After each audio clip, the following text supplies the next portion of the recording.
Bismillahirrahmanirrahim. Assalamualaikum warahmatullahi wabarakatuh.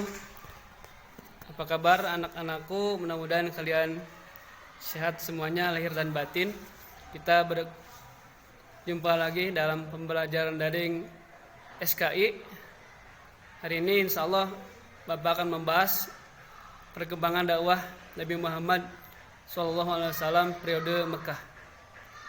Seperti yang kita ketahui bahwa catatan sejarah Islam, bahkan sejarah dunia, mencatat Islam lahir dan berkembang di Mekah.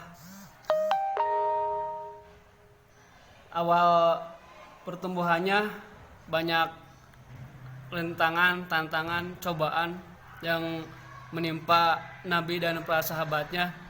Tapi berkat pertolongan Allah dan juga perjuangan Nabi dan sahabat, akhirnya Islam mampu menaklukkan Mekah yang terkenal dengan Fathu Makkah.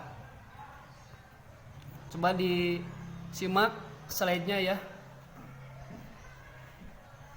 Lihat peta konsep. Di sini ada yaitu perkembangan dakwah Nabi Muhammad SAW periode Mekah. Yang pertama, sejarah dakwah Rasulullah SAW pada periode Islam di Mekah. Yang kedua, substansi dan strategi dakwah Rasulullah SAW pada periode Mekah. Yang ketiga, kesulitan-kesulitan yang dihadapi Rasulullah ketika berdakwah di Mekah. Kita lihat latar belakang masyarakat Mekah sebelum datangnya Islam. Sebelum datangnya Islam, masyarakat Mekah dikenal dengan kaum jahiliyah, zaman jahiliyah. Dengan dilihat dari peribadahan mereka, akhlak mereka, perilaku mereka. Yang pertama ya, dari segi peribadahan mereka menyembah berhala-berhala, patung-patung yang tidak bernyawa mereka sembah. Patung yang terkenal yang pertama yaitu Lata, Uzza, dan Manat. Kedua, suka memperjualbelikan budak belian. Yang ketiga, suka minum minuman keras, judi, dan berzina.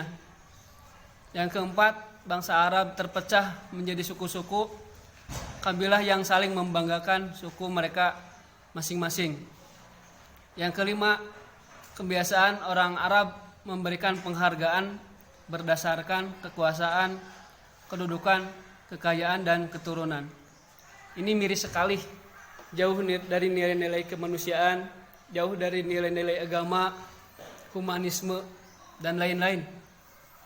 Sehingga orang Arab waktu itu dikenal dengan orang-orang jahiliyah, orang-orang yang bodoh dari segi akidah, dari segi akhlak, sosial, dan lain-lainnya.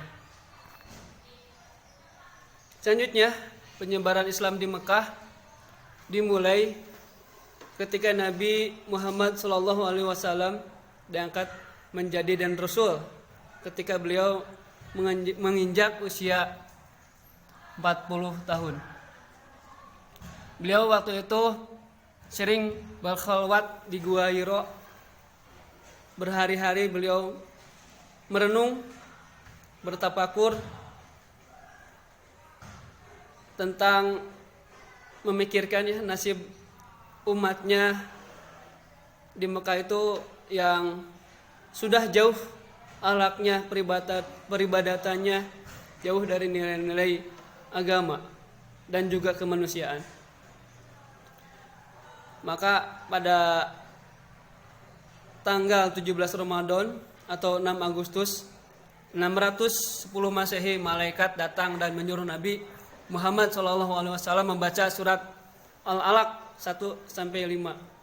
Bismillahirrahmanirrahim. Iqra bismi rabbikal ladzi khalaq khalaqal insana min 'alaq iqra wa rabbukal akram alladzi 'allama bil qalam 'allamal insana ma lam ya'lam. Allah menurunkan wahyu dari ayat 1 sampai 5. Ini adalah wahyu yang pertama diturunkan oleh Allah pada Nabi Muhammad. Beliau pulang, ya, setelah kejadian ini beliau pulang kepada istrinya Siti Khadijah. Kenapa? Karena takut didatangi oleh makhluk yang waktu itu beliau masih asing, bergetar, ya, sampai keringatan, sehingga menyuruh istrinya untuk menselimutinya.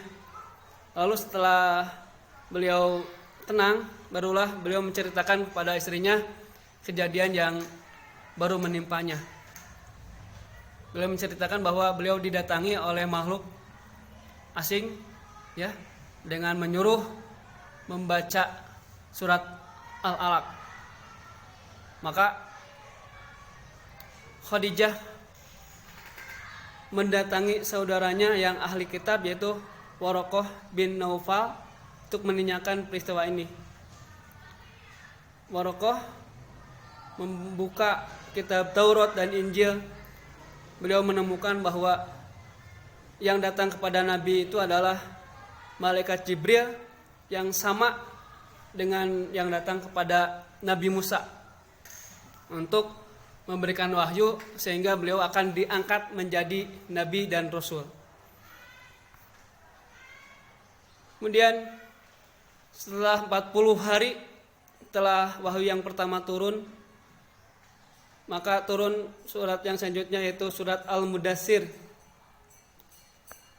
yang berbunyi Bismillahirrahmanirrahim. Ya ayyuhal muddassir qum fa'anzir wa rabbaka fakabbir wa thiyabaka fatahhir warujza fahjur wa la tamnun tastaksir wa li rabbika fasbir.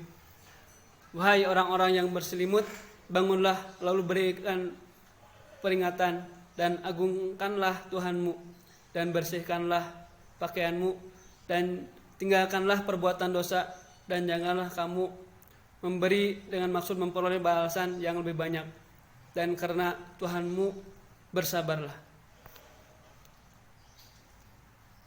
Selanjutnya, substansi dakwah periode Mekah.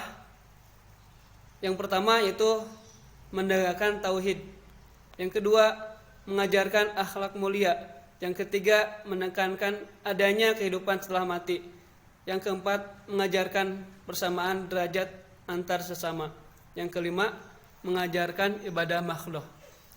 Ini adalah ajaran-ajaran yang disampaikan kepada kaum Mekah waktu itu. Mereka jauh dari nilai-nilai tauhid, jauh dari nilai akhlak, jauh dari nilai percaya kepada hari akhir, dan juga tidak menganggap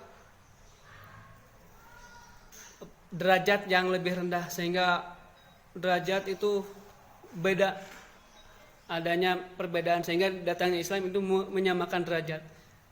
Yang mulia di sisi Allah adalah orang yang bertakwa. Selanjutnya, metode dakwah Rasulullah SAW itu pertama secara sembunyi-sembunyi. Dalam hal ini Rasulullah dakwah secara sembunyi-sembunyi selama 3 tahun lebih, ya, menyampaikan dakwah kepada kerabat-kerabat terdekat, sahabat-sahabat terdekat. Maksudnya sembunyi-sembunyi itu, ya, tidak terang-terangan. Yang kedua yaitu dakwah secara terang-terangan. Dakwah secara terang-terangan itu ketika ada perintah Allah dalam surat Al-Hijr yang berbunyi fasda' bima tu'maru wa'rid anil musyrikin. Artinya, maka sampaikanlah Muhammad secara terang-terangan segala apa yang diperintahkan kepadamu, dan berpalinglah dari orang-orang yang musyrik. Setelah ayat ini turun, Rasulullah mengumpulkan kaum Quraisy di Bukit Sofa untuk menjelaskan bahwa dan mengajarkan untuk menyembah Allah, tidak menyekutukan selainnya, menjauhi persembahan-sembahan berhala yang disembah hanya Allah. Kemudian untuk selanjutnya, setelah Rasulullah mengajak kaum Quraisy yang waktu itu pertama kali di Bukit Sofa, reaksinya ada yang beriman, ada yang tidak, tapi kebanyakan waktu itu masih banyak yang tidak beriman. Reaksinya yaitu kaum Quraisy marah ya, karena menganggap Nabi Muhammad menghina nenek moyang mereka dan Tuhan mereka, berhala mereka, merasa dihinakan. Padahal mah untuk menolong mereka dari kesesatan. Yang kedua, melakukan intimidasi terhadap umat Islam, memaksa budak-budak yang telah masuk Islam untuk kembali menyembah berhala. Yang ketiga, penganiayaan terhadap orang-orang yang hijrah ke Habsyah. Peristiwa ini terjadi pada tahun 615 Masehi, tetapi Rasulullah masih tetap tinggal di Mekah. Ini adalah materi-materi yang bisa Bapak sampaikan hari ini. Untuk selanjutnya kita akan insya Allah bersambung pada materi yang selanjutnya. Terima kasih. Wassalamualaikum warahmatullahi wabarakatuh.